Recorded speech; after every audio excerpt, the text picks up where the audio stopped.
shout out to Ye. I think he said it best that they made us hate ourselves and love their wealth. Yeah, shout out to Kanye, man. I don't agree with everything he do. I don't know. I ain't gonna sit here and cat like I agree with everything, but who agrees with anybody with everything they do? Nobody's perfect. You feel me? Kanye, but I like to say, like, mountains. When you said what sparked, I had to pull it up because I write poetry. But when you said about the modern day slavery, it just touched on that.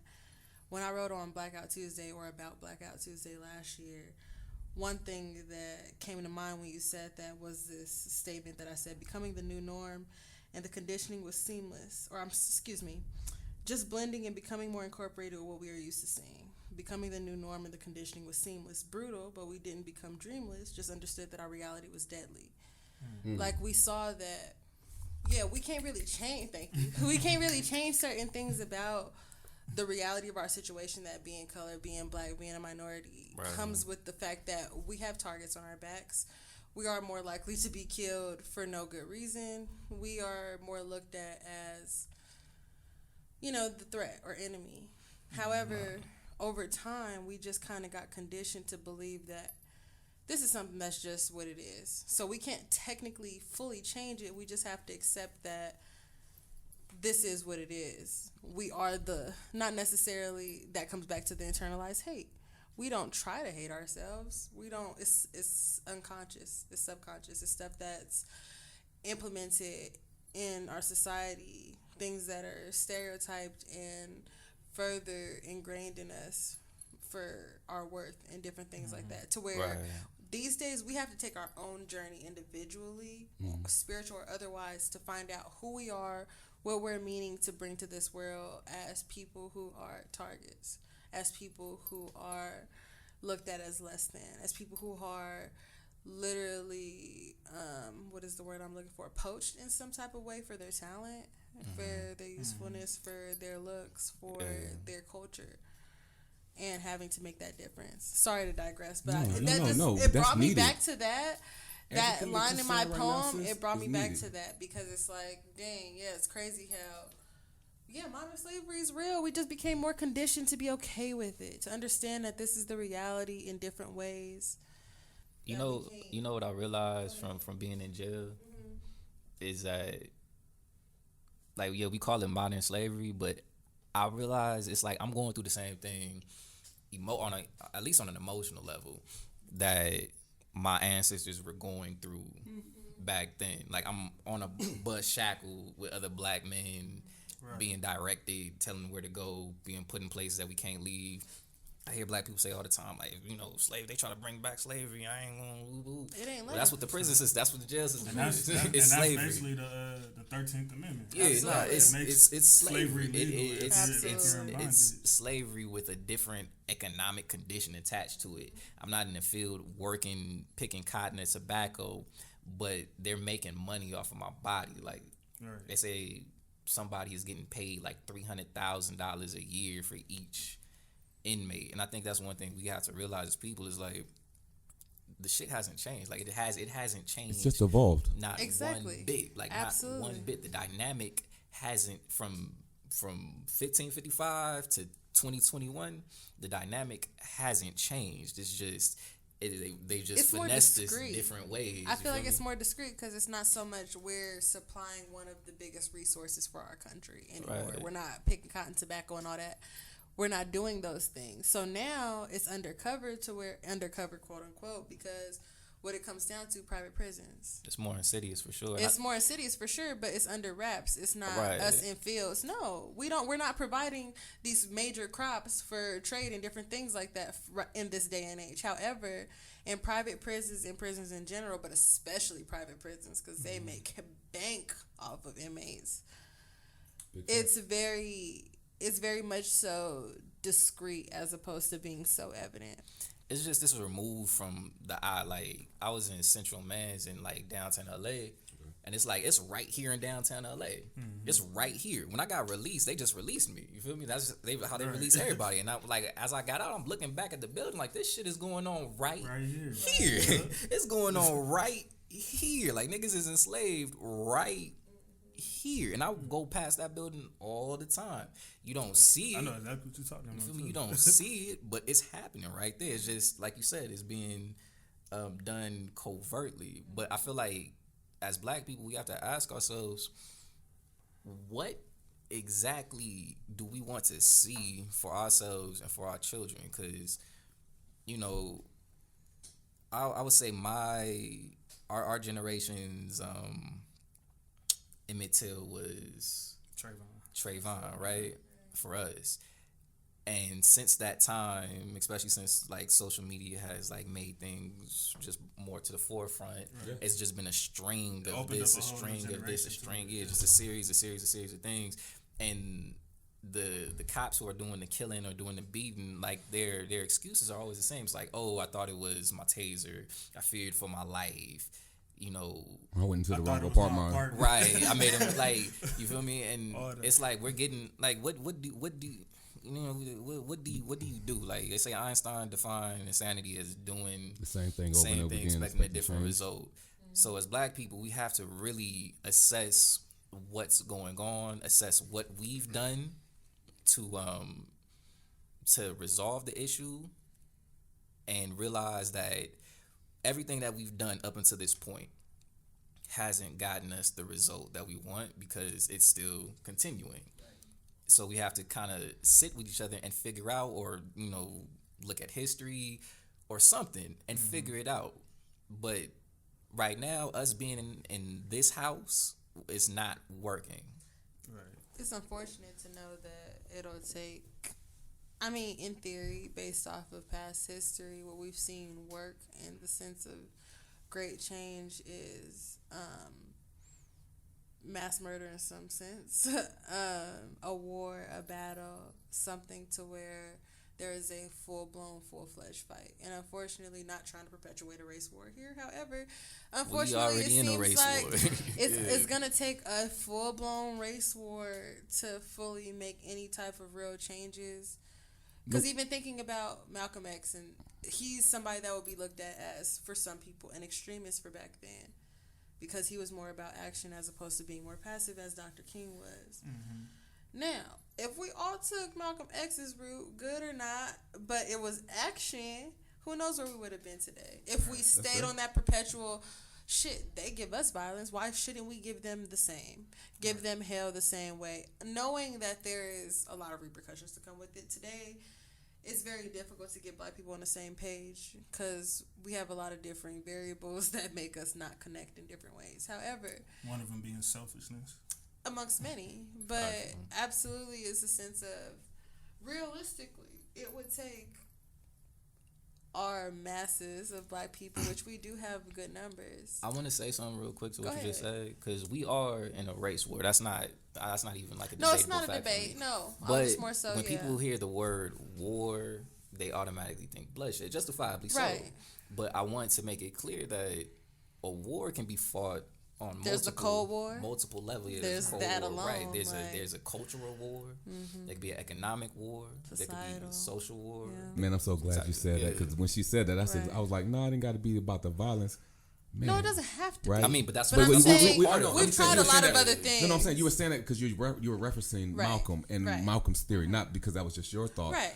I think, like he just said, when it comes to economics and finances, that buying power, that spilling that dollar, that not going to work, that not showing up. Absolutely. Because when you here's the thing, perfect example, the NFL. When people stop watching, they say, "Oh, no, hold on. Let's shape up some." Wait. Yeah. What do you mean? You're not coming to the stadiums? You're not paying for this? Mm-hmm. When people stop getting that bread, because other people understand bread, and when they're not getting that money or whatever else, not for a day, not till change happens. Right. But see, and I never understood what my drill sergeant meant by that song. But he said, "Some people say freedom is free, but I tend to disagree because the battle that was won was through the barrel of a gun." There's a price to pay for the freedom we want. Malcolm X said it's death. You know, and my question is, are you willing not to wear your favorite brand? Right. Are you willing not to do this differently? Right. Are you willing not to go get the game? Yeah. You see what I'm saying? Yeah, are we willing to give up certain styles of luxury to be able to be really free? Good question. But that was my first thought with that, because it's like, on point with what you said, it's like, I've seen so many of our generation be disrespectful enough to say like, oh, like, yeah, we are not our ancestors. We'll Right, F you I up. hate And I'm like, that, you yeah. niggas can't even boycott Gucci or Louis Right. V or Right, something I when hate they that. when Yeah. they come under fire for something, and you have the audacity to fix your lips and say the same people that was getting hosed down and had dogs put on them, stuff that we haven't even dealt with half of that. Cap. Right, it's cap. Big cap. And Big they cap. do it from You the don't. luxury You're not house. even. You're not even Big willing to go cap. get Twitter a legal fingers. license. You know what I'm saying? You're not even willing to go get your license to be able to have a weapon. Right. You got to understand. Yo, you so for everything that's happening today has already been planned. You're so behind the curve, and if you're seeing it today, you missed the fact that they planned that a long time ago. Right. This is just a result of a plan that happened a long time ago. See, if a person plants a palm tree and it grows 5 years, we see the result of the tree. The palm tree is like, oh, that's beautiful. You don't realize they've been building that. They've been watering it, taking care of that. It's nurturing been that under long wraps time for ago. a while. Like, So, yeah. that's what's so crazy. So when I was talking to the lady said, I want y'all to do this. Look around, even in this room, and tell me everything you see. I see a microphone, I see a book, I see a stand, I see a camera, I see shirts, socks, shoes, I see earrings. Everything you see is somebody else's dream. Yeah. And if you're always participating in everyone else's dream, who participating in your dream? Yeah, When did exactly. that SpongeBob shirt become more important in your dream? Right. You see what I'm saying? When did the earrings that you wear, the logo, when did that become more important in your dream? Because why are we always funding someone else's dream, but we won't put that same funding in our dream? And that's why I started off the show complimenting y'all. Right. Because this is the dream. Buying the microphones, buying the camera, getting up here and doing what you're doing, because this is the investment. Right. You know what I mean? And so what she said was, she was like, Kobe Bryant is amazing. He might be able to win 5 championship rings, but Jerry Buss can leave his children 5 islands. Who's really winning in this equation? Ooh, that's I said, deep. whoa. Yeah, nah. She said, because you got to really understand for certain real. things. She said, in business and in plantation is the same. It's the exact same It's thing. the same blueprint. Okay, let's check this out. In a business, you have a worker bee, you have a manager, and you have a CEO. On a plantation, you have a slave driver, and massa. Ain't nothing different. The names is just changed. Right. You see what I'm saying? Like we're still playing Monopoly and don't even know that we're playing Monopoly. And people are like, what do you mean you're playing Monopoly? Well, if Right. you look at the Monopoly board and you really understand the rules of Monopoly, you are playing the game of life. I don't think this is. I'm a nobody. You ain't got to believe nothing I say. I don't believe Martin Luther King died because of I have a dream speech. I don't give about no dream, because a dream's not a reality. People dream to have $1 million but don't never see it. I believe in realities, but I believe the reality is when he started telling people to own land, own property, take ownership. Oh, wait, they playing Monopoly now. Yeah, Whoa. see, and on that point, I love that point, because that, I feel, is one of the keys towards our, freedom, if you will, which is ownership. We'll never be able to do anything about all of our black people being killed or enslaved until we have an equitable point of positioning. We have to operate from a position, because like really what we're doing right now, the reason why nothing's changed is because they don't have to do anything. You feel me? It's like we're upset and we're mad. It's like, okay, I hear you, but how are you gonna make me do it? Right. Like, how are you gonna make me do it? Here, I'll paint a mural, okay? You guys happy now? Exactly.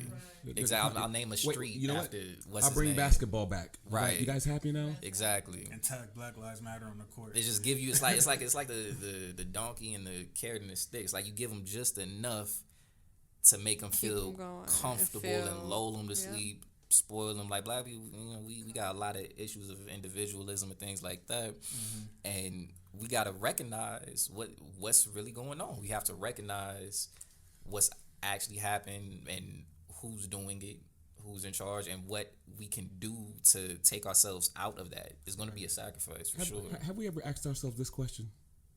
Why us? What is it about us that we don't know that they know?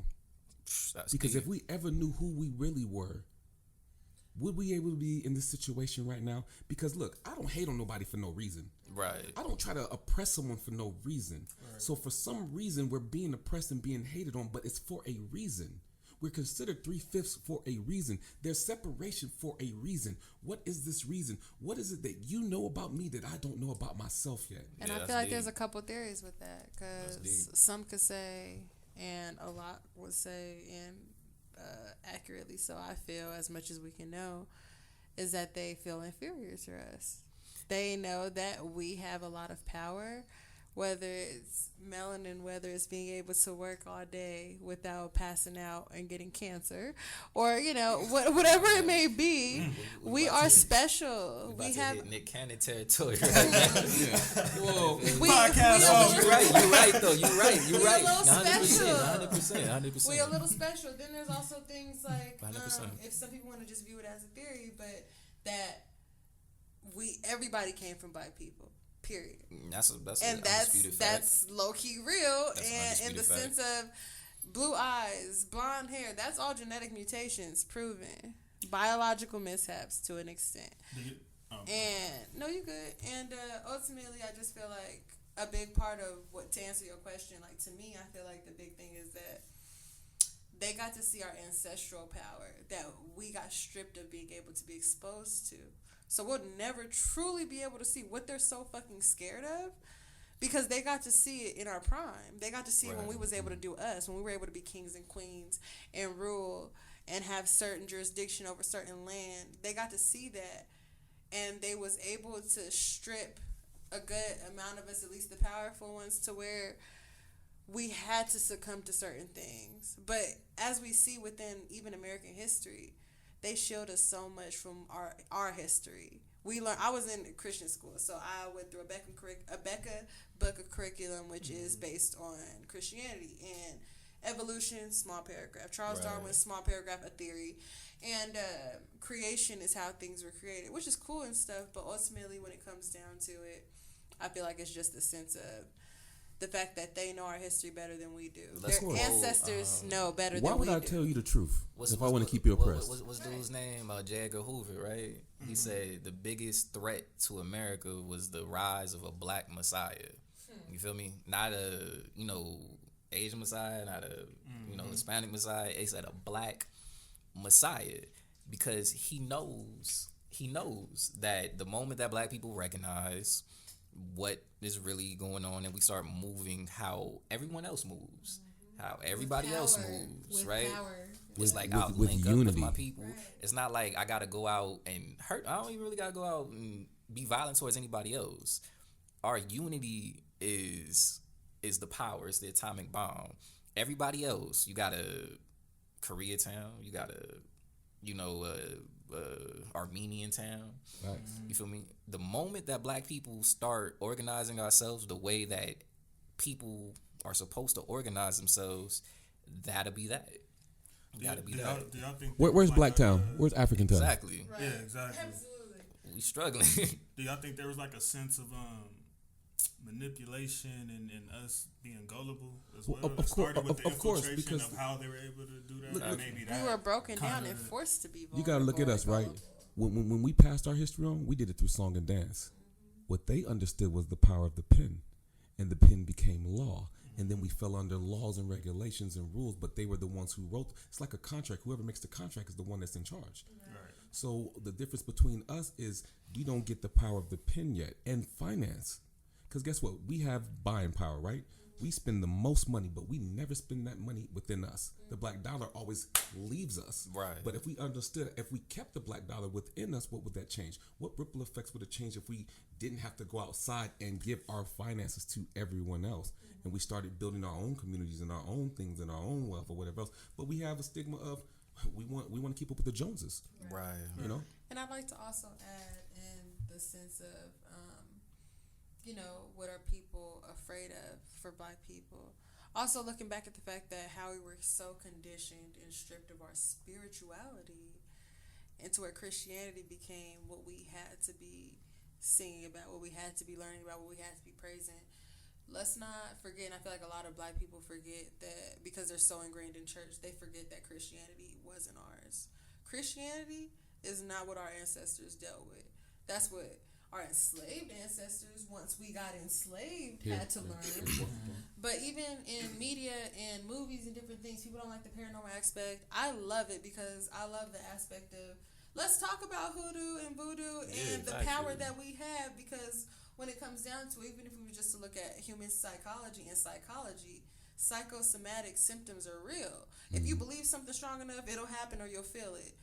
And that's what a lot of hoodoo is a belief system, which is what Christianity is, which is what any religious system is, to believe that you're healed by a prayer, you're healed by this group, you're healed by this word of God, whatever it may be. But I feel like something that's often overlooked is the fact that could have fed into why they're kind of scared of us. We don't even know what our spirituality held. We don't know what kind of they labeled it as black magic to seem bad and devil related. But when it comes down to it, we have power that is unmatched, that ain't tapped into, that our ancestors know of, but we are so stripped of the knowledge of because what they scared, right, of something. We don't even know yet because we're not allowed to get to know. And that's a theory to me. That's a theory, one of the many. I think that's a strong point, right? So throughout this journey, after being